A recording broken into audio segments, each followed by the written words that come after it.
Алла Таала айтат экен пендегечи: "О менин пенде, бир болот сенин каалооң, бир болот менин каалоом. Бирок баары бир болот менин каалоом. Эгерде сен кааласаң менин каалоомду, анда болот сенин каалооң. Эгерде сен менин каалоомду таштап өзүңдүн кааланганыңды кааласаң, мен сенин каалооңду чарчатамын, бирок билип кой, баары бир болот менин каалоом" дейт.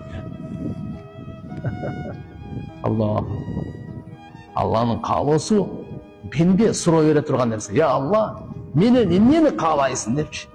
"Мен ошону каалайм" деп айтышыбыз керек экен. Демек, жаратуучубузга эмне деп айтышыбыз керек? Робум, о Робум, менен сен эмнени каалайсың? Мен ошону каалайм.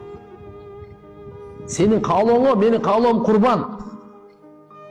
Сенин каалооңо менин курбанчылыгым, менин каалоом экен? Жөн эле курбандык чалам. Сенин каалаганыңды каалайм.